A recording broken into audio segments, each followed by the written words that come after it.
with thank God. Jesus. Go on the participants, click down below in the participants, and you can see everyone that's on the call. But so I usually can see their faces. Here I don't see anything. Go up above where speaker view, and you can like play around with it. So let's we are live now on YouTube. Let's get rolling. All right, so welcome everyone. Hope everyone's hanging in there. It sounds like people are doing pretty good. Oh, hi Seema. We're at the May 20th 2020 Community Board, Manhattan Community Board Executive Committee meeting. Molly Hollister here, Chair, and joined by Seema Shah, Secretary, District Manager Jesus Perez, and Cody Osterman, Assistant District Manager, and welcome chairs and vice chairs and so on. So I guess let's get started. I think you all have the minutes from the last meeting. So if there are no objections, we'll approve those minutes. So moved. All right. All right. Let's move it along. And the agenda, I think there's our agenda is our agenda. Oh, we have it in front of us here. Can everyone see the screen? Yes. All right. So if there are no objections to the agenda as shown, okay, the agenda has been approved. And so let's see, where am I here? I'm sorry, I'm going so quickly.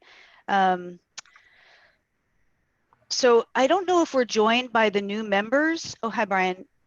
Are they on the phone? 2 of them seem to be.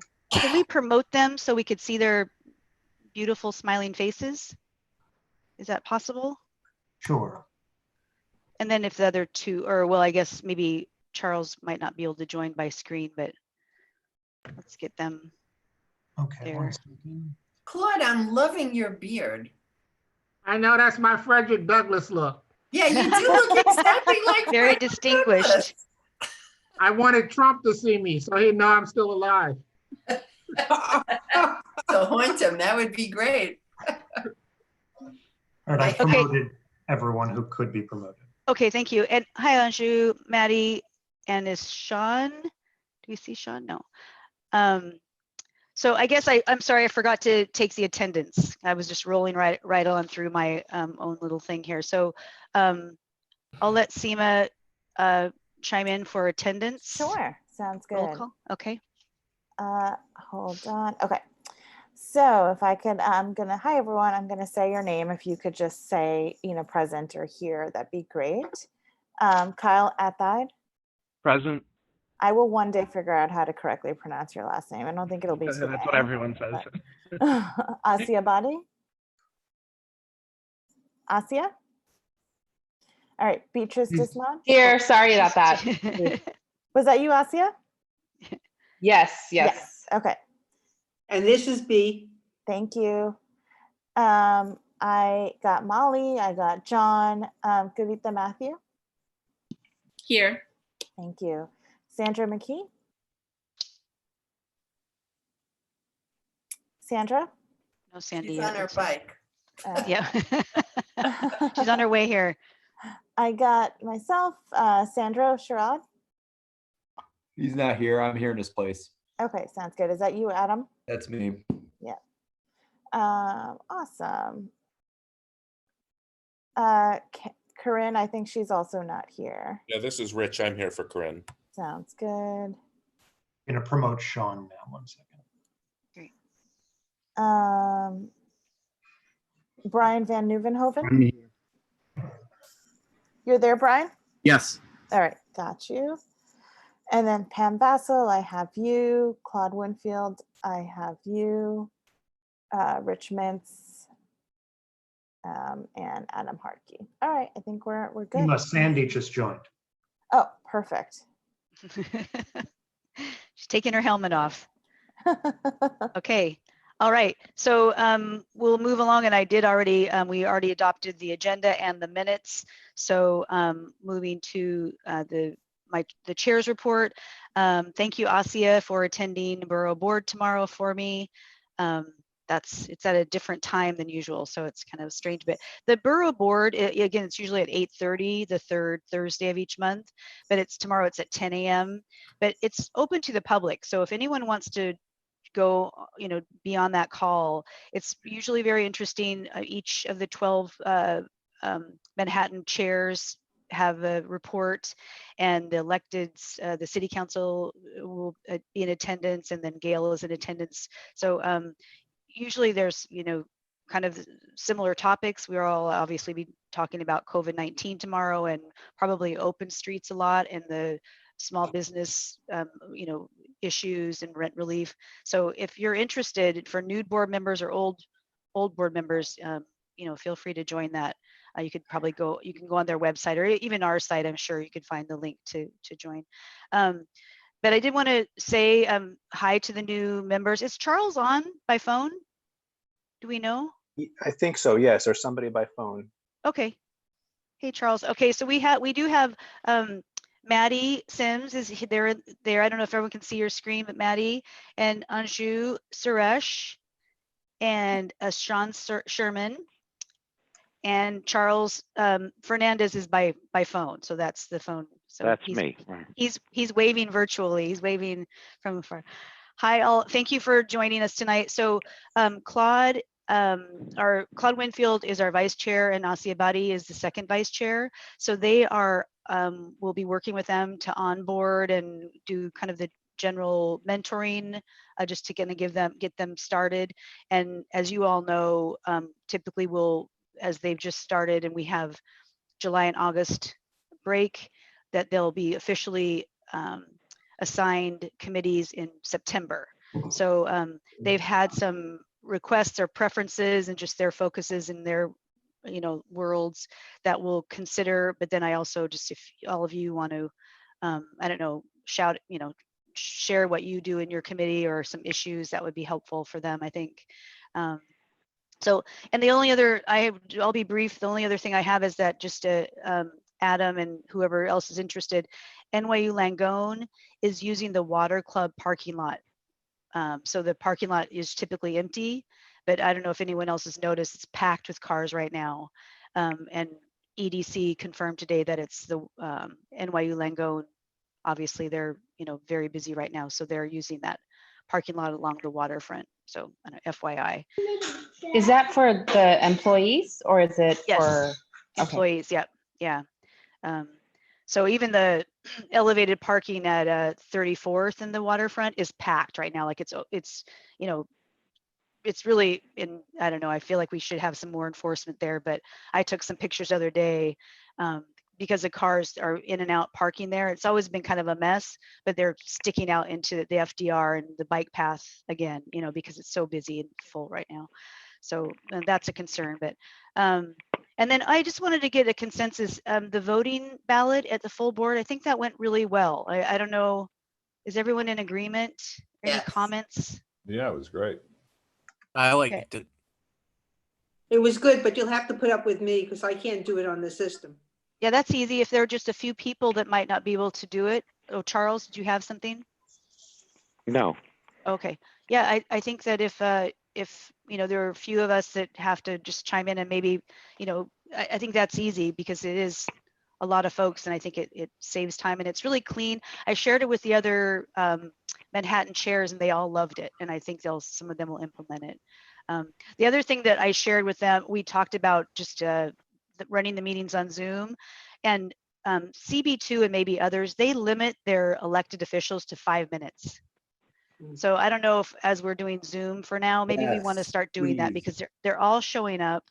Normally, we get 1 or 2, but they limit them to 5 minutes and they limit their liaisons to 2 minutes at full board. So, we do 3. I don't know, just a thought, but we can implement that. And I think we might, I'll talk to Jesus. You should definitely limit the electeds. Absolutely. Because they go on and on and on. Not that they're not interesting people.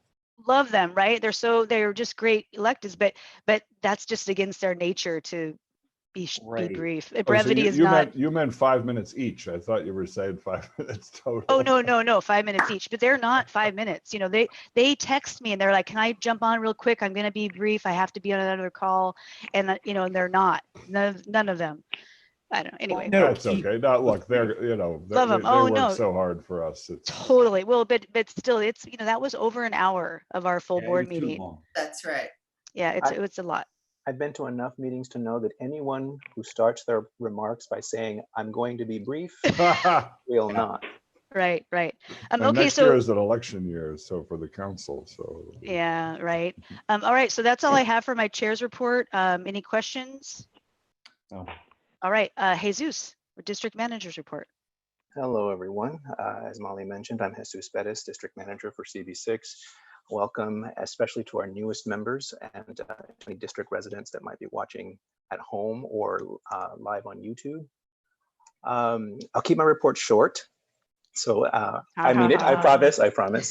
I only would like to remind people that the resolution tracker is available on the website and is for those, especially the new members who may not be aware and have not had a chance to peruse our website. The resolution tracker is a searchable database of resolutions passed by CB6. You can search for resolutions by date that they were passed at full board, by the committee in which they originated, by the topic, or any keyword. You can even search through the text of the resolutions because we do have the text of each resolution attached. There are a few that don't have them, and we're working to fill those gaps.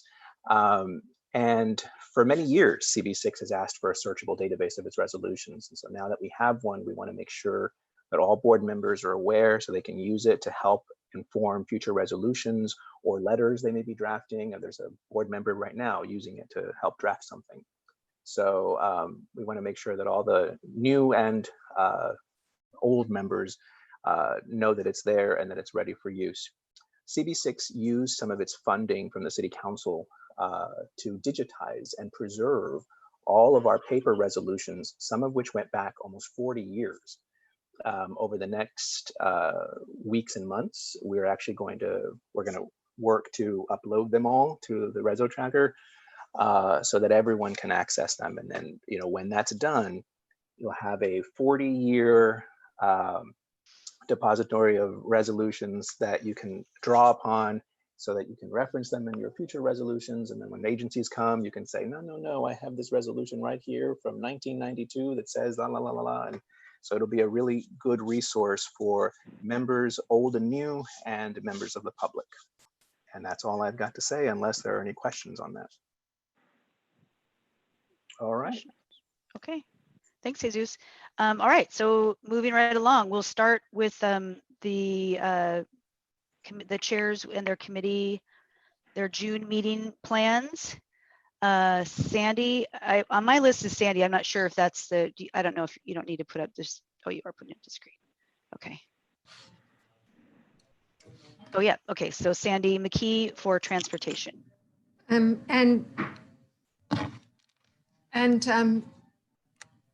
DOT will come, but we're not sure. The Queensboro Bridge is not a critical issue, so we may not actually have a presentation.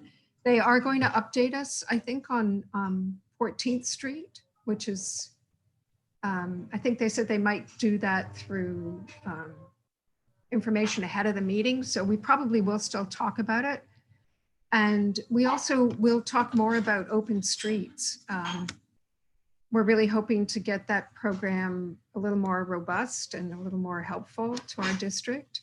And I know we're going to be talking with BASA about some options for open streets. So that will also incorporate whatever we hear there back into this.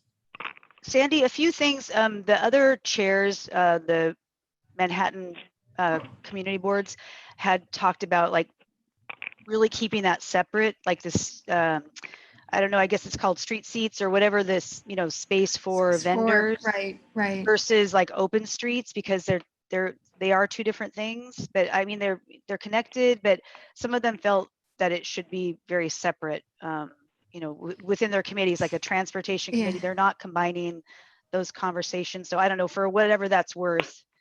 Well, one of the things we thought might be possible is that some of the businesses could actually sponsor open streets. Yeah.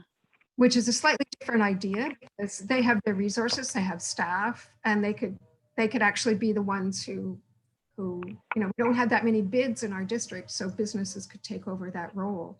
Yeah. And I don't think we've had any community groups step up and ask for open streets. So we have PS 281, so I need to loop you into that because they've sent me something in the last day and I haven't had time to respond, but they want to do a street. And actually all KB asked for one, but they got one phone call back and that was like 2 weeks ago. So who knows what's going to happen. So okay. We really do need to keep trying to find ways to make this to work for our community. And I think everybody assumes, oh, it's Manhattan, Right. Got everything. Gail wrote a letter today. So did you get that letter? Yes, I saw that. Just to push that effort as well, right? So we can make a separate subcommittee to pursue it, maybe through transportation, but, and maybe it's transportation and BASA together.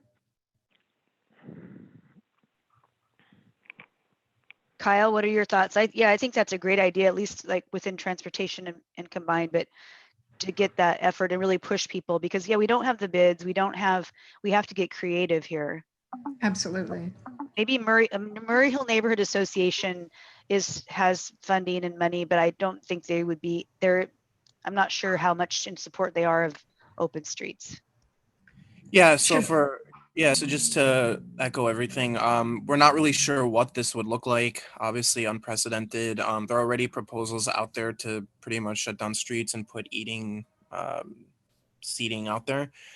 So we just wanted to have the conversation to see what we'd want that to look like to begin with, because we know that it's coming. So figuring out what that, what that means for us and how we're going to do it. And maybe even like are there parameters? Like we need to create parameters of how people go about doing that. And there's buzz about, not just restaurants, what about the local bodega and other vendors to, can they have their the YMCA, we have Y very close by. They could have outdoor classes. There could be a ton of things they could do. Right. So it's big. It's very big. Well, but the time is of the essence. So we should be talking about getting a, subcommittee together before your next June meeting, right? I mean, try to be thinking about that. Yeah, I can reach out to some people on the committee and maybe, I know Claire, for instance, has had some input into this. So maybe I'll try and highlight some people who could maybe do some kind of presentation. But I also think we as the board need to approach whoever we can. We really need to get out there and advocate because I don't think people are aware of how the process works. No. How do we promote that? I mean, I know we sent out a note, but I mean, that's not enough, I guess. And I mean, I suggested like the synagogue on 51st Street, it's outside a park, but I don't know who to contact there. And I mean, maybe if Jesus, is there someone on the board who could, or at the office who could maybe help us package together some of these places? Like who the local group is that has some interest in that area or that street? Well, we already have that list, right? We have the Sutton area place. We have all those neighborhood groups. We have that list in the office. We have a list, and we sent the application and the email that you drafted, Sandy, to all of them. And what we can do is maybe we can put it in the newsletter and see if maybe there are groups of folks in individual buildings that might want to do this. Absolutely. Even if they're not a formal group. And we can we'll have to retool the language, but that might be an option. I think a personal phone call is probably better to reach out because they probably won't respond. Right, that's We did get centric. some responses, but one particular group said that they just don't have the resources to do this.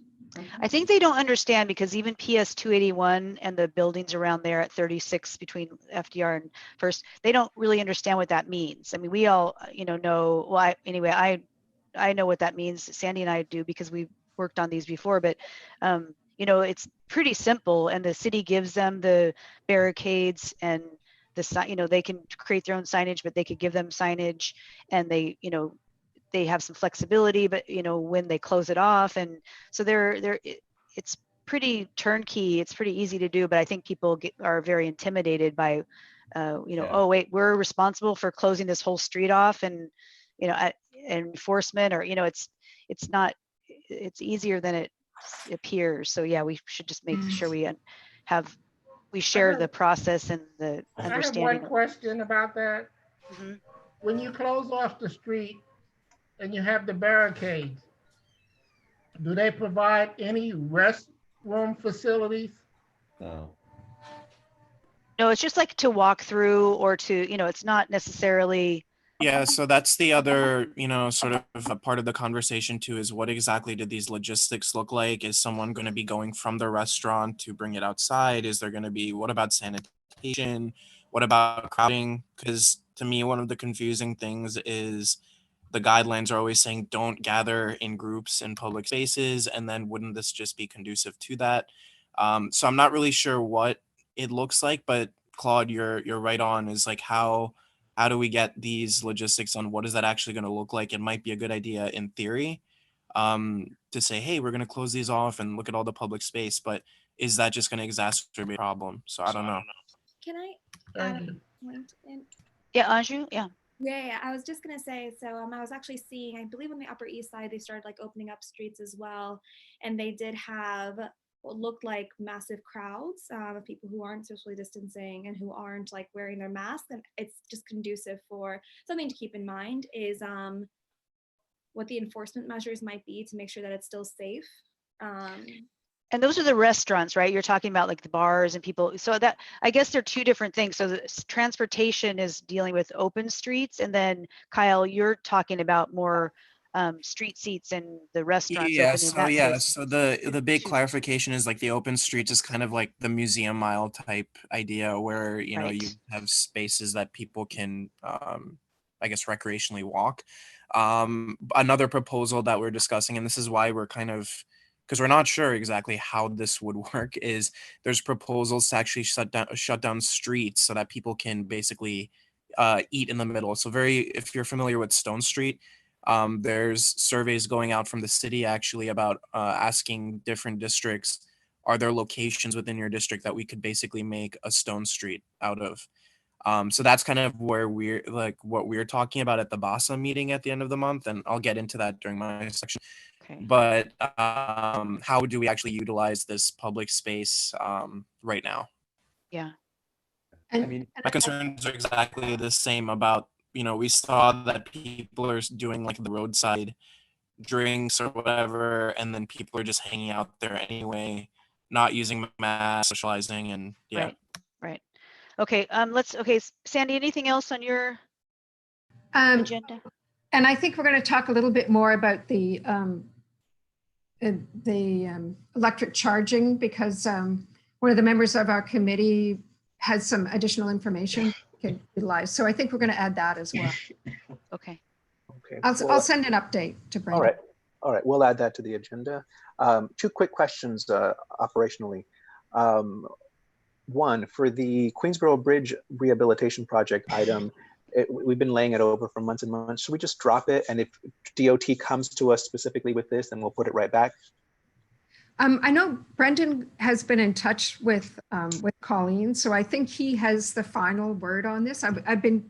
Yes, he said we reached out to Colleen, and Colleen said that she would get back to us about that item. But so I'm wondering whether just drop it off, and then when they actually do, if they actually do come back to us, then we put it right back on. Yeah, that's fine. And secondly, just a heads up that your meeting in September, the transportation meeting in September, will have to be rescheduled because it falls on Labor Day. Okay. So there are a lot of holidays in September. So what we can do is I can have Brendan send you a list of dates that are free, and we can secure which dates you're available. And then we can send a doodle to see which of those dates would work best for the committee. Okay. So can someone explain how a holiday differs from another day? Sorry. Yeah, we just don't have. We Isn't usually that one don't. of the 4 questions?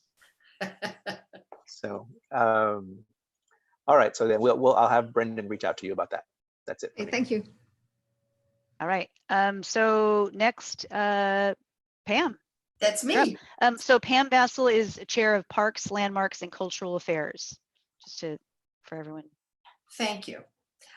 So here's the deal. We don't have much of an agenda, so we're canceling the meeting. It seems pointless to bring people together without much to talk about. Although I do have some concerns that may be tangible after this weekend. I'm curious to see what happens with the gatherings in the parks and how crowded it is and what kind of enforcement there is and what, you know what I mean? Are people wearing masks?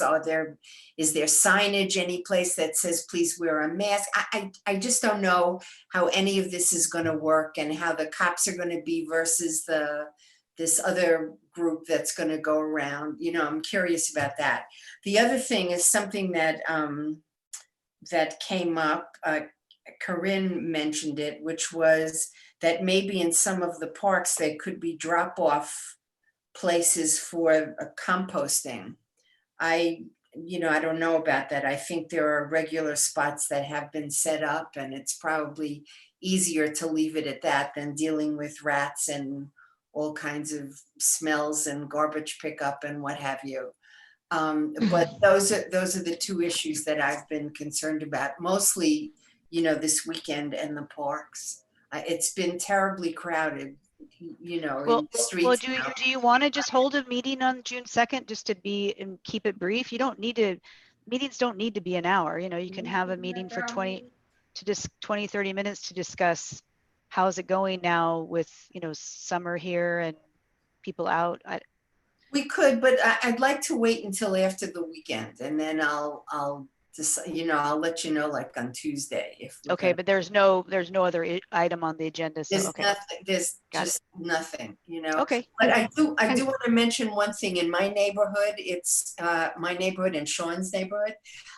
It's very crowded. Parking has been pretty intense because, as it turns out, the cops are dispatched for social distancing from the 21st Street station. So they come in and they park all around the neighborhood, and that's why it's crowded. It's fine that the cars are there. I mean, it doesn't much matter, but I'm just pointing out that that's what's happening in this whole area. Yeah, the police everywhere. parking. Yeah.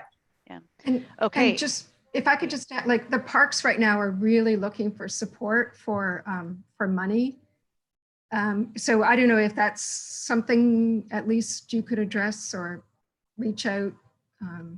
The New York for Parks is they're desperate. So maybe that's something that you could add, you could talk about. Maybe. Okay. Thank you, Sandy. All right, Pam, is that it? Yeah, I think so. Okay. All right. Kavitha Matthews is chair of 197A working group. Hi Kavitha? there. Hi. Yep. Hi. So we are going to hold the meeting. I do want to discuss, we just got a draft of Bennett Midland's proposal or draft proposal. So we're about developing a community plan. And for all the new people on, we're basically a smaller committee, and we're working on some community-driven planning for our district. One of the main areas being Mount Sinai Beth Israel site. They're vacating, the hospital's vacating, and are looking to sell.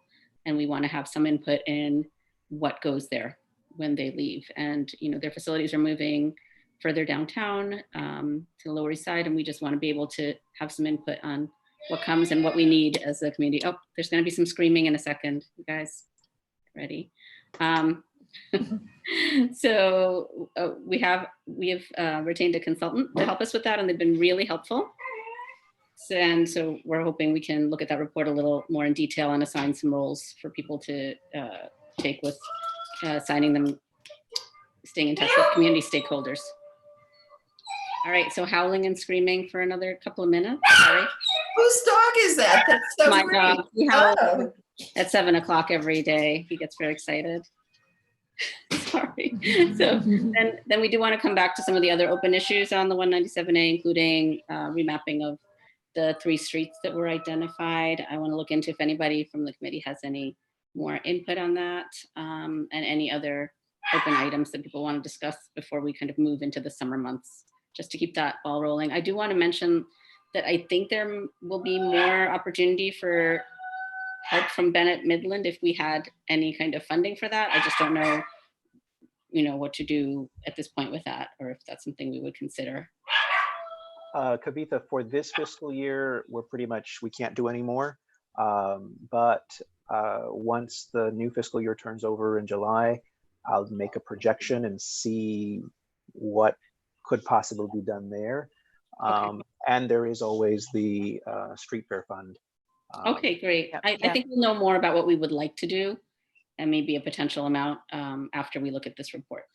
And You've done a very good job. And once you guys are happy with that, once you guys are happy with that report they sent, let us know so that we can release the final payment to Bennett Midland for this fiscal year. Okay, yeah, we are going to have a discussion on Friday, I believe, with them about that. Great. All right. That's it. That's all. Okay. Let's see. So budget, Brian Van Nieuwenhoven, sorry, butchered your name. Yes. Hey, Brian. So just to quickly describe what we do, we're an ad hoc committee. We do not meet on a permanent basis. We do have people assigned to the committee. I am the ad hoc chair. We are looking toward the long term on this, and this used to be a full-time budget and governance committee that was kind of almost a catch-all for a lot of things. I mean, almost all the business that comes before the board has a place on one of the other committees. But if we had to deal with something with voting rights or something that wasn't necessarily topical to another committee, the original budget and governance committee would consider it. My current committee normally focuses on just the budget items when it meets. And budget is a cyclical thing that only has business several times a year. So we're currently in one of the cycles where we have to consider some feedback from the city about our prior budget submissions. We had a meeting in May, and we only got through half of the budget items that we were talking about. So we have to meet again in June to consider the remaining part of the budget items for feedback. We consider the June meeting to be particularly important because it will deal with the expense items, which are the ongoing things that are going to be possibly cut from prior levels of funding. So we're definitely meeting in June to consider that.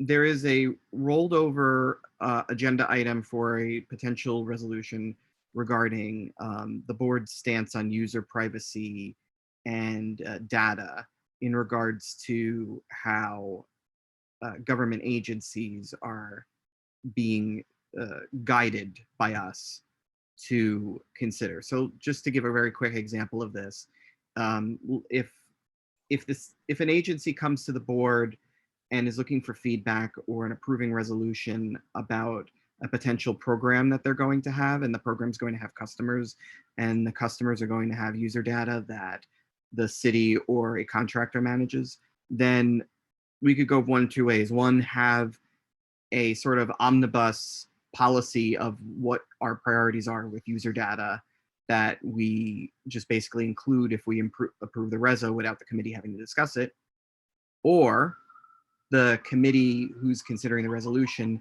can start from scratch and look at the program and try to form ad hoc privacy goals if they consider that to be important. Brian, the city does have a personally identifiable information privacy policy. They have a chief privacy officer that took office about 2 years ago, and larger agencies have to give quarterly reports. if they're if they divulge information that's sort of out of the ordinary or things like that. So is this something like that, or that this might, those concerns might fall under a policy and a program that already exists? We wouldn't, I mean, we're not going to have our own privacy officer. I thought we might have some text down to describe what might be some common user data concerns, and to try to piggyback off of existing work. The point of having the discussion is to discuss with the committee whether we should have a stance on it or not as a board. So if there's an existing officer, if there's an existing agency, we can simply pass a reso saying that that our stance is that we want contractors and city agencies to abide by the guidelines of such an office, because we never discussed any potential reso when that office was established. Let's move the agenda. Is that, do you have a? I think Well, that's a so good- the reason a why good we're overview. discussing it is because I continue to have discussions with the office about whether we should have this agenda item or not.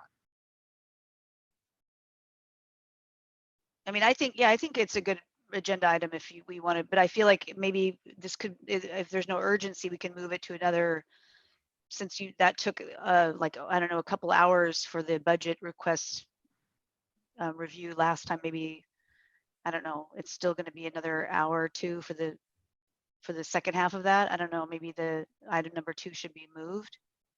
Well, so we didn't even have number 2 on the last budget agenda because No, I know, because the other topic took so long, so maybe. no, we didn't have it on the agenda. Like No, I'm just saying, but budget requests will take over an hour, right? I mean, you only got through, you didn't even get through half of it it was like a 2-hour meeting, or I don't even know, it was very long. The expense budget is actually a little bit shorter than the capital budget. There's like 33 items on the capital budget. We kind of got in the weeds. I know. Doing a lot of pre-discussion last time. Yeah. But I would say as long as it's on the agenda, we can table it. Like, I'm not going to discuss it if it's 8:30 and we've been in the meeting 2 hours. Thank you. So Thank you. that's the process. If there's no objection to me ever discussing it, we can have it on the agenda, but we will table it if we run out of time. We'll get you information about the city's chief privacy officer and their program. Yeah, I think that would be great. It would be a 5-minute discussion of whether or not we actually just want to issue a reso to support it or not. Okay. All right. Thanks, Brian. Is that anything else? No, that Okay. agenda looks good. Zoom webinar on Monday, June 8th. Okay. And full board is June 10th, my birthday. So we'll all be celebrating. Wear your party hats. Okay. And then Rich Mintz, Vice Chair of Housing, Homeless, and Human Rights. Yes. For June 15th. Hi to the new people. Our committee handles, well, you can see in the name the things that we handle. We do a lot of collaborating with the Health and Education Committee because our community district has a lot of institutions, especially along First Avenue, that provide services to people who are homeless or who are at risk of being homeless. And so, you know, there's a lot of overlap between the issues that the two committees are focusing on. There are two things that we are keeping our eyes on right now. One is the question of making sure that the city houses the homeless population responsibly in hotel rooms during this emergency, rather than leaving things in disarray at the men's shelter on First Avenue. And the other is the possibility of asking ACS to move older children who are temporarily housed at the Children's Center for an extended period out of the Children's Center to help prevent some of the community disruptions that we think are associated with them. And that latter point, the issue is how can ACS provide them with the kind of supportive services that teenagers need that they can't get at the Children's Center. Claude has raised the possibility that we might be able to find another existing institution like the Good Shepherd Center who could work with a DHS on this. We don't know whether there's any point in proposing a resolution right now, given that nothing's going to happen until the fall anyway, because they're all busy dealing with the emergency. But I wanted to know what the sense of this group was about whether we should continue discussing the children's center issue or just work in the background. For me, I think children are really top priority. So I think continuing to discuss it is a fine thing. And I'm just wondering, even in the midst of this madness, if there's some outdoor one-on-one kind of program that could take place with them. So at least they have some kind of contact with a human face to face. They have a lot of programming there, and so they'll come to our meetings, the ACS, who are very good and they're very responsive, but they don't seem to, you know, that we still continue to have these problems year after year after year. The older kids, maybe some of the younger kids too, but the teenagers typically, you know, really like muggings and, you know, beating people up, and we've had some really serious issues. Right. So, but they'll come to our meetings and they'll give us this long, hour-long presentation on all these great programs, and it's fabulous what they do. It's very hard work. These kids have been, you know, traumatized. I mean, it's really tough stuff. But I know like the 13th precinct does some basketball, you know, plays basketball with them, and they do have some outdoor events and support. But I think what we just want to continue to talk about is the 16-year-olds, 16 and older. They already have these programs in place to have them in smaller, more supportive housing, so they have more, they're just more connected and with adults and have more supervision. And that's what we'd like to see. And again, like that Good Shepherd Services location, Marion Hall at 337 East 17th, they might have issues as well, but at least there are things that ACS is recommending these 16 and older kids to go to these locations. So we need more of those types of smaller supportive housing services. And I think we want to support that. But you're right, Rich, maybe we wait until September to finalize a resolution and behind the scenes. Well, I mean, we're in contact with them and talking about it. You know, one of the things that someone suggested in an email, it might have been you, was that we see, you know, because Good Shepherd is another facility that we're following, we see if we can get more involved with them, possibly via Community Advisory Board. Yes. And that can happen without a meeting. Yeah, we'll work on that. Okay. It looks like Asia wants the floor. Oh, Asia, yes. And I was going to say thank you, Asia, for writing that resolution. That was amazing. Thank you. Yeah, no, I just wanted to just add on to this that frankly, I mean, the ACS has been really working hard and telling us about all the programming and things that they're doing, and they're working as well as they can with the NYPD. We're still having problems with some of those kids in the community, and that's our biggest piece. And I think Claude said this, as a community board, how do we make sure we protect our community? And I think that we've just seen that despite all of that work, there's still always like, you know, some sort of issue. And I can see that happening over the summer more and more. So, and I think the Reso is an opportunity for us to, you know, if community boards speak through Resos, we've been working with them and have a CAB, but a Reso really sort of cements our recommendation.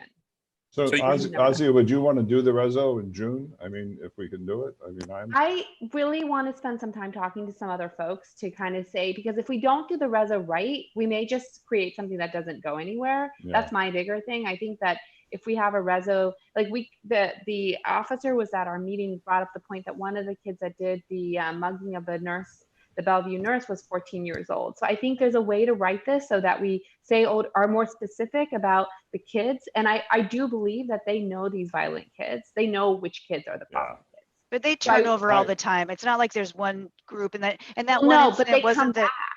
Back. I know, but the 13th he was just kind of mentioning that one issue over and over, 14-year-old, which was kind of like beside the point. You know, it's over and over. It's like a 18-year-old or a 20-year-old hanging out with a 14-year-old. You know, it's like, it's not. But Molly, they have said at previous meetings that they kind of know the population. They know who, and they know that they come back. And so my point is, I think that if we write it, we don't want to block ourselves into something that doesn't really fit, like protect us in a way that we want. the community. Yeah, I mean, and I'll save this for my very brief report, but we want to be as supportive as we can. And Rich is on both committees.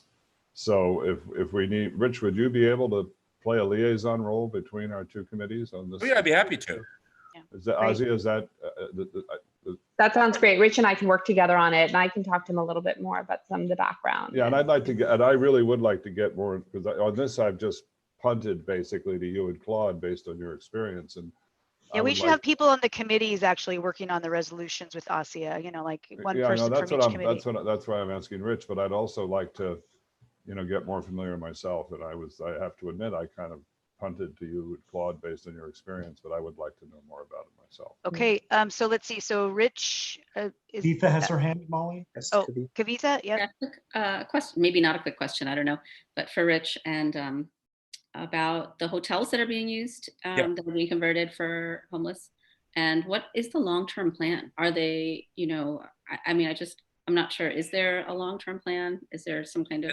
As I understand it, and someone should step in if you know more than I do, it is not intended to be a long-term plan because the hotels will need to return to their status as hotels as soon as the economy allows. But more an attempt to provide a safe place for people who can't be accommodated currently in the shelter system while there is all of this room. So, the advocacy community is pressing for there to be a permanent solution that provides accommodation for these people, but it won't be in the hotels as they currently are. Yep, that's right. I see. Okay. I wasn't sure if there was, the risk of people coming and off the streets to come when they are offered, maybe a hotel room and then not wanting to go to the shelter system, obviously, if that's. Yeah. Well, I mean, certainly the you hear reports from people who are in the hotels who feel very stable as a result of it. So, I mean, they have an incentive to want to keep it going, but I mean, the hotels are private businesses. They're going to take them back. Yeah, we need safe havens. We need affordable housing, right? Work on that. Yep, got it. Yeah.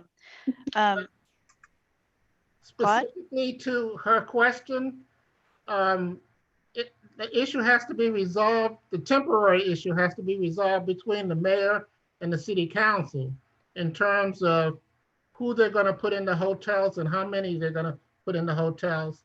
And I'm certain that when the crisis is over, the hotels will go back to being hotels. But affecting our neighborhood right now, that issue has to be resolved between the mayor and the city council. It's a matter of having one person in a room or two people in a room. And do we know the locations? I know the one at 24th and 3rd, but do we have all the hotels? We only have 2 hotels in our. Yeah, that's correct. Oh, sorry, Jesus, go. That's correct. We have 2 in our district. 24th and 3rd and. The Pod Hotel on 39th Street. Oh, yeah, okay. Which one? The Pod Hotel on 39th Street. Between Lex and 3rd. And oh yeah, I know that. To Kavitha's question, according to DHS, when we spoke with them earlier this week, they're entering into very short-term contracts with these hotels. Sometimes it's directly between DHS and the hotel, and sometimes it's between DHS, a third-party proprietor, and the hotel, but they're 90-day contracts that can be terminated by the hotel end at any time. I didn't know that. Okay, thank you. And the reason they're moving them in is because they do have to reduce their shelter populations to better enforce social distancing.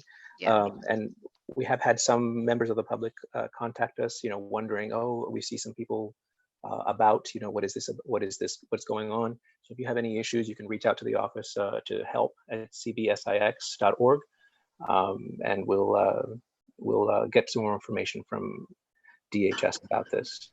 And they have said that all the people that go into these hotels undergo screening and assessment, and by caseworkers and by staff at the hotel, a director at the hotel, and that only the most self-sufficient folks are put at the hotel sites, that anyone who needs very, very significant care remains at a proper shelter site. Okay, all right.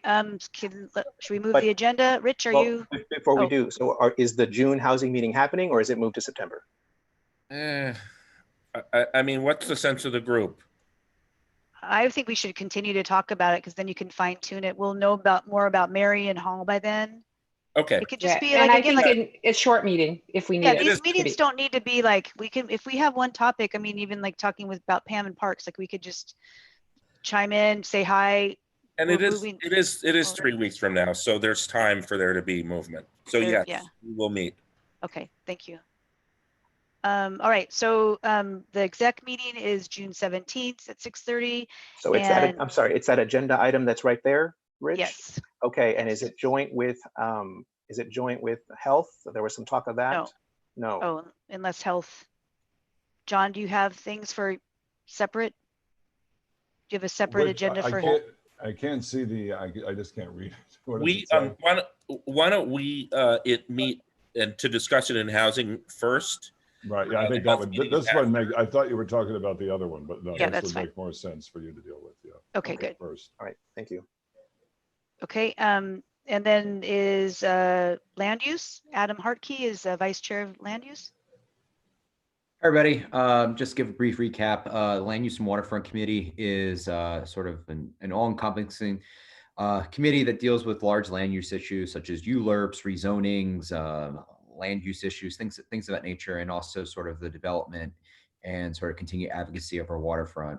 The last big thing that we dealt with is the East Side Coastal Resiliency, and sort of any updates with that mammoth project sort of goes through our committee, and we hear updates and then we provide feedback accordingly. The only real thing I think that Sandro was sort of advocating for is to get continued updates on sort of the capital projects that are currently taking place on the waterfront. The previous meeting, we were able to get some info from DDC and whatnot. So sort of as this crisis continues, we need to sort of have a firm handle on how our waterfront is being currently used and sort of how these projects will continue, and whether or not any of the fiscal impacts will, affect either the scope or the timeline. So we'll see. I think, basic updates and whatnot from these various agencies might suffice. One of the things that we still haven't really heard from is Parks. They came to us at the beginning of last year saying that they were going to make improvements to the Con Ed Pier in part for the mitigation for the ESCR sort of closures that are going to take place next year. We haven't heard anything back from them outside of no updates. So we need to know, is the design finalized, and are they going to do anything between now and potentially, during the summer or whatnot? So, and So that's Adam, Cody has followed up with Parks with your concerns, and great. Still no response. We'll keep That's what I trying on that. figured. Yeah, we'll keep trying on that. I appreciate that. I was a can little bit- call her. I mean, I feel like they're maybe more responsive to me, or I don't know why they're not responding. This is kind of ridiculous at this point. Who's Very C- frustrating. who is CC'd on those memos? Because, if you put some of the poobahs on, then they'll respond. Well, I think it's just a phone call to Sarah. Is it Sarah? Yeah, Or that's who I've been speaking with. and so you're talking to her. You're getting on the phone, but she's just saying no Not on the updates. phone. I've just had an email correspondence with her because we've been asking her basically for the last 3 months. Yeah. No, it's Yeah. not. And- It's not. Cody, who do acceptable. you CC on those? Just her and her partner Zoe, who presented Right.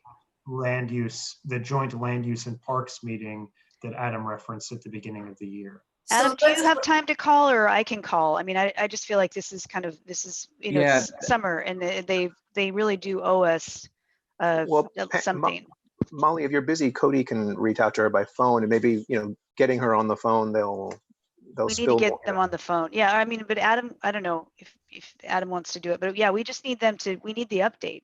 Yeah, we'll figure it out. But Cody, thanks again. You have been working hard on trying to get this done. So thank you for your efforts. Okay, what we're not clear on is, so when Sandro was discussing his agenda, it sort of seemed like he was leaning towards canceling the June meeting, but also made mention of having updates before September. So we weren't sure if that meant, does he want to have a summer meeting? Or so is there a June land use meeting, or is it are you waiting till September? I think we'll wait until September. Again, I think kind of what other committees have sort of said. It's like if in the next couple of weeks we feel like we need to have a meeting, we'll have a meeting. But if not, we'll just wait for September. For these updates, I would like to get that parks update. I mean, and Right. even the East Side Coastal Resiliency update. I mean, there is a lot going on there with DDC and the solo site and all those things. Like that's happening, not solo, Solar One site. Right. Styco. There's a lot going on right now, so they should both come to us. And I know they were reluctant a month ago, but I imagine by now they're all should be comfortable enough on Zoom or whatever technology they want to use to come to jump on the phone and talk to us. I'm just it's been months. Are there specifics outside of what Ophelia mentioned at last month's land use that you'd like? Because I think part of the concern that Jesus and I were trying to figure out from Sandro's email thread was the questions that he was proposing were exactly the questions that Ophelia had answered at the last meeting. Yeah. Waterside pier for furniture. Waterside, design. yes, because that's separate from DDC. Yeah. Right. Yeah, but I mean, they mentioned that ESCR was not affected. They mentioned Solar 2 had gone back to design for reasons not related to COVID. They mentioned that the Greenway was paused until non-essential construction comes back. So what beyond that? I know, imagine beyond like as in the an next month, they'll be starting, there's things that are starting now, like they should be, aren't they? They should tell us like shovels in the ground. What are they doing? You know, where are they working? We can better get information for you when we have clarity on what you guys want to know. Sure. So one of the big things that we do need to know in some sort of capacity, and this kind of relates back to sort of the open streets discussion, is that there was sort of supposed to be a menu of mitigations that were supposed to start to be rolled out in some capacity as the parks were starting to be closed. Underneath an ideal sort of situation, we would have been planning for this right now or have completed planning.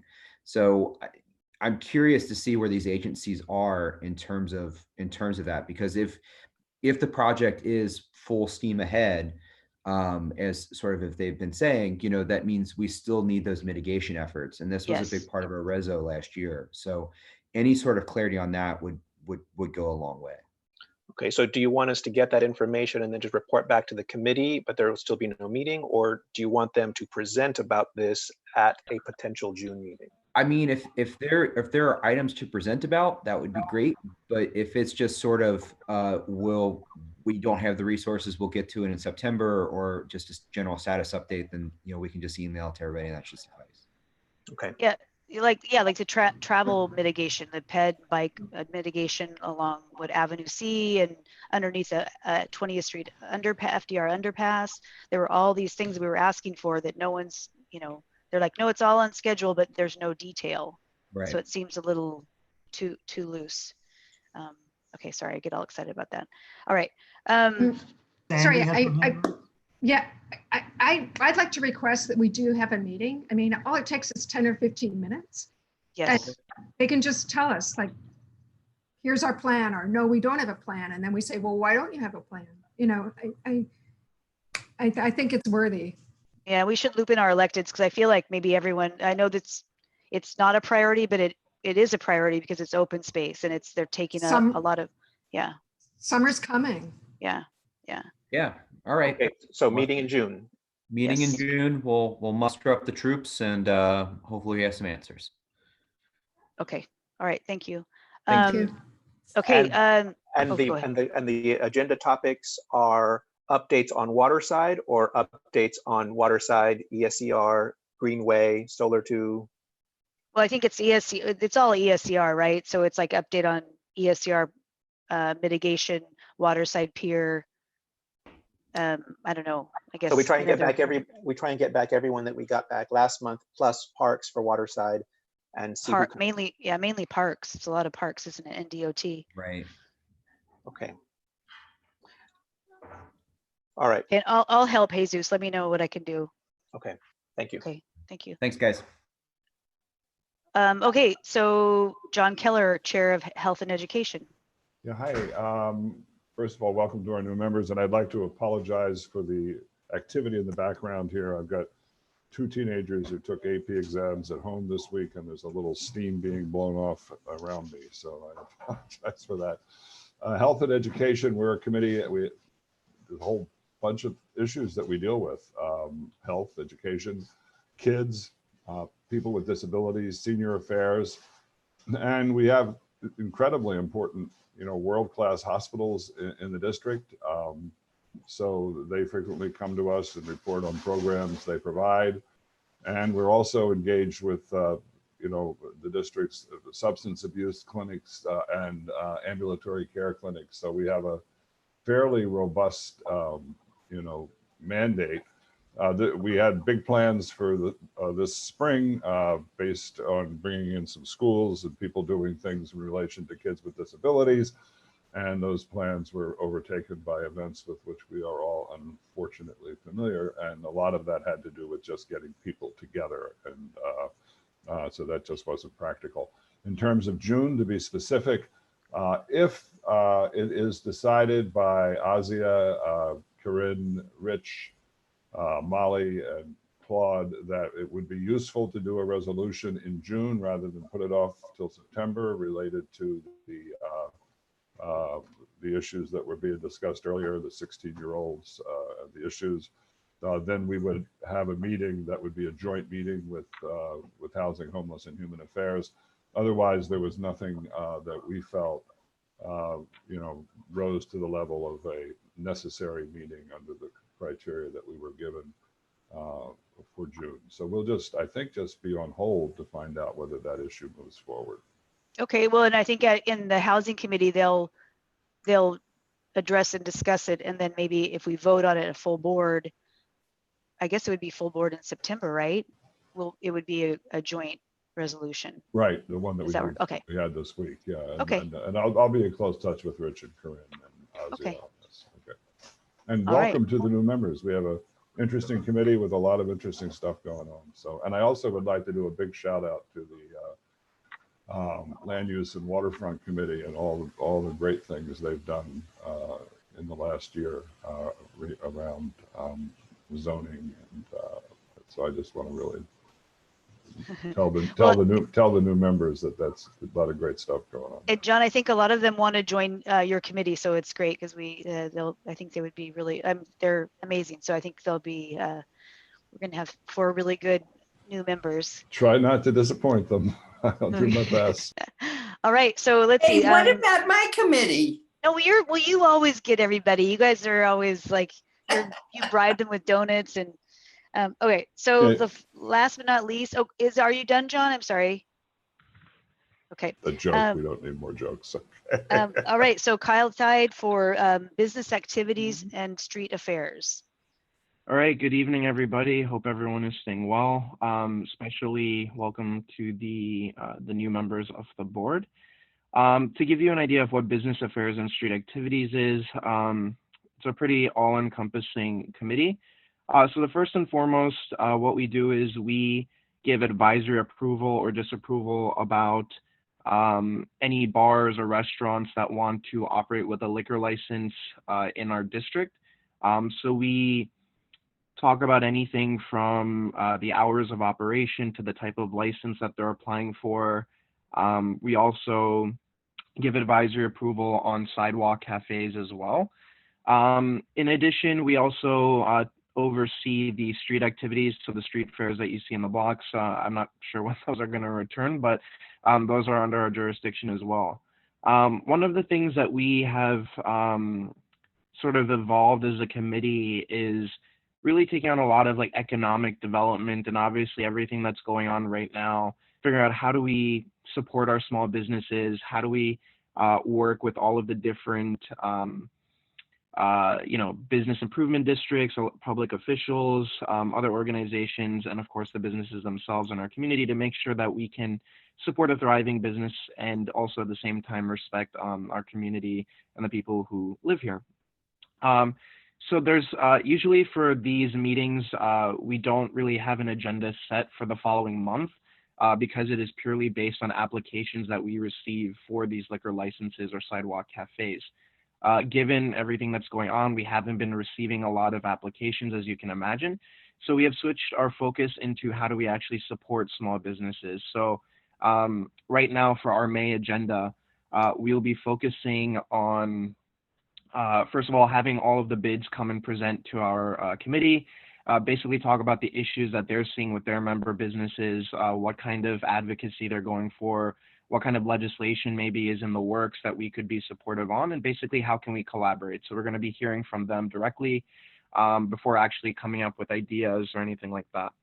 We'll also have a discussion of an economic relief and recovery plan that's been put out by these bids as well. So we're going to be discussing what seems feasible, how does this work? And then we'll also have a discussion, as was mentioned earlier, about how do we utilize streets for all of these issues. So it's pretty jam-packed, but we're also going to, we're in the works talking with Community Board 8. They're leading a number of different workshops aimed at supporting small businesses, of course. So because our districts are so combined with one another, we just want to see how we can work together to make sure that we deliver those workshops to our businesses as well. So that's what's on our agenda now. There will be obviously a lot that will come out of it for our June meeting. So so that'll be interesting to see as well.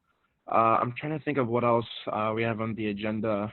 Pretty packed. So one of the things that's important that for context for all of these discussions is a big fear or a big concern for a lot of the community and even elected officials is, do the decisions that we make right now to support small businesses, will this end up being the way it is?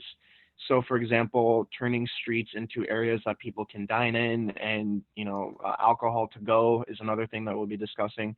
Are these things that will, or the decisions we make now, will these have long-term ramifications, or are these sort of a Band-Aid fix to what's going on right now? So we'll be discussing all of these things as well. And Molly, before this meeting, sent over an email that Senator Hoylman sent over. He has a lot of great ideas to modify this whole liquor to go thing that's actually keeping a lot of bars and restaurants afloat. So we'll be discussing that as well to see, do these edits make sense? Is the decisions we're making now, what kind of long-term impact will it have? Because obviously we want to make sure that our small businesses survive, particularly the restaurant and bar scene, which is huge to New York City's economy, and also to the character of our neighborhoods. And so we want to make sure that we're really thinking critically about this and being proactive instead of reactive. You'll hear me say that a lot at a lot of meetings, is being proactive rather than reactive. And so that's what we have on for May. And so a lot of the June agenda will be determined by what comes out of this month's meeting. And this, just to kind of give a plug for the committee, it's a really great way to see how neighborhoods are shaped and the culture and identity that we have. Obviously, it's very much driven from the small businesses, from the restaurants, the bars, and the actions that we take really shape how people live on a day-to-day basis, everything from sanitation to how much space you have to walk on the sidewalks. Things like SantaCon, if you've ever been affected by SantaCon, knowing that in the past couple of years, we've actually been much more aggressive in how we've approached bars who participate in this, and we've seen actually a reduction in the noise complaints, in the public displays of whatever may be displayed, and really making this a neighborhood where people can live the lives that they want to live, but also at the same time respecting the comfort of others. So that's what we have. And if you have any specific questions or just even want to attend, even if you're on another committee, please do engage with us, because we need people to speak up about the issues that they're facing and what they want to see from their businesses, because this impacts all of us. Thanks, Kyle. Great. Yeah, and I don't know about the alcohol to go. I haven't done it yet, but I don't know if any of you have gotten like a margarita in a plastic cup, I guess. But Brad has some parameters how the community boards would have some oversight and report back to the SLA. But I mean, I don't know, what's everyone's thoughts on that? Does anyone have any I've actually done this. I've just to see what's going on out in the street, and I actually think it just to see. You didn't really have a drink. You just no. I had a lot of drinks, but I was responsible. but the thing that was interesting was it actually pretty much worked well, and at least in what I was seeing, they were always accompanied by some kind of food, so it wasn't people just kind of. I mean, we saw what happened on the Upper East Side, but mostly in our district and even lower, I've been a little bit. I've seen people like getting meals and then taking a drink to go. And as we all know, like you can consume alcohol in public as long as you're covering it up. I think one of the differences with this is actually if you're getting a well-made drink, they're actually drinking it slower than they would something else that is legal. So it's actually, I haven't seen too many issues with it. Obviously, people have other experiences, but just wanted to provide that for context. I know everyone. There is something I want to raise. I saw the other night on television where they were selling mixed drinks in a can. And that should be a concern to us because who's going to sell those mixed drinks in the can? Is it going to be the bars? Could it be local delis or whatever? And then that raises the whole question about whether it's covered or not covered. And it would be like drinking a Coca-Cola on the street, you know? I don't know where that is. I just saw it on a news broadcast. So a lot of, like if you go to CVS or Dwayne Reed or something like that, I forget who makes it, but they have like margaritas in a can. They're like lime-maritas, margaritas, whatever. So they actually already, so you could go to like a CVS and buy that and be walking around. And actually it doesn't even look like a can of alcohol. It looks like an energy drink. So you don't even know already who's drinking this in public and it has really high alcohol content actually. And it has tequila in it, like it's a tequila hard liquor drink. Like Bud Light or something. It's so that's the Lime-A-Rita, but there's actually mixed drinks as well. Yeah, like so the gross. wall drinks, yeah. And then obviously you have like the White Claws and all of that stuff. So yeah. All right. Well, so that's a good conversation. I mean, we definitely. Senator Hoylman's asking us to help regulate that, or our feedback. So we should all have a voice in that. Yeah, Pam. There were also issues that came up that I heard on TV and the radio about people congregating in front of the places where they could get these drinks to go. And there were bathroom issues. There were neighborhoods that were saying that they are very nervous about what's going to happen when people have to use the bathroom and there is no bathroom to use. Right. All right. Yeah, I mean, that's a concern that's a concern in general about public bathrooms, but yeah, I mean, that's the big issue that I alluded to earlier, just even about the streets or even with this bill that Senator Hoylman has. I definitely think that congregation or loitering or whatever you want to call it is a big concern just because it's really hard to enforce. And once you get something like that going, it's very hard to break it down. And that's, again, going to the conversation is if we start this, what long-term ramifications are there? Does it actually exacerbate a problem that we have? Does it, are we being responsible? So those are things that we have to figure out. And are the things that we come up with are enforceable? Can you say only 5 people can stand in front of your, roadside stand when that's never going to be enforceable? So, I mean, this is just going to be a jam-packed committee meeting this month. So John, I'm sorry. I know you talk about how late the meetings go.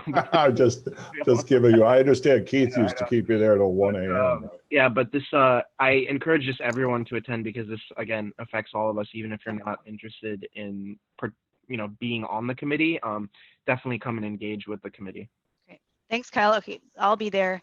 Yeah. All right. So I think do the new members want to say anything? We've kept you on here just listening. Do you have any questions or any comments, or you don't have to if you anything? Thank you for joining tonight. Like your assignment? Is he already working you guys? Is he already working you hard? Claude, be nice. Oh, I'll chime in with one quick thing. Thanks so much for inviting us to this first meeting. It's really interesting to hear about all the different projects that the different committees are working on. One clarification is, I guess, in terms of committee assignments, I think so sort of thus far I've been trying to sort of join the committees that I'm interested in. But are those something that we should be sort of looking out for an official notice on, or kind of just hold tight for the time being? Hold tight, and I'll give that to you before the September meetings for sure. Okay. If not sooner, but you know, it's a little bit of a juggling act because we want to make sure the committees aren't you know, super large committees and then some that are smaller. So it's a little, we may move some other folks around. So yeah, so in the next few months, we'll have you officially assigned. So for now, please just go to any. Just like to add there, keep an open mind on this, because Molly's predecessor put me on BASA, Kyle's committee, and I said, I don't know anything about licenses and booze. Oh, I know something about booze, but not about licenses. And I have totally enjoyed. I mean, even though I complain about how late the meetings go, I've completely enjoyed being on that committee. And so keep a really open mind about the committee you enjoy. And we do not drink during committee meetings, in case you were wondering. Oh, boo. All right. No free samples. Advice just from my experience. One of the first things that I did, I was in a similar situation to John. I didn't know what business affairs and street activities meant. It's very general, and I don't know what it means. But one of the things that I did was very intentional about visiting each committee and just seeing what projects were on the agenda, how the committee was working together. And then what Molly was saying too, you know, if it's a larger committee, is it, you know, am I going to have a larger voice? Am I going to be more engaged? And just really taking all of those things into consideration, and then seeing what really draws your civic duty out, your civic, muscles out, and really getting you engaged with a topic or process. Because to me, that's what has always attracted me, is like the process and engaging. So I would just suggest, you know, checking them all out and seeing how each committee's personality vibes with you. Yep. That's great. All right. So is there any old or new business? Oh, Sean has a question. Sean. No, I just wanted to echo Madeline. Just thank you all for inviting us. This was really, really great and helpful, and looking forward to getting to know you all. Awesome. All right. All right. So old or new business? Seeing none, meeting is adjourned at 7:48. Oh my gosh, sorry. I was really trying to shoot for an hour tonight, but okay. Have a good evening, everyone. Thank you very much. Thank you, Okay, everybody. good night. Bye-bye. Good night. Bye.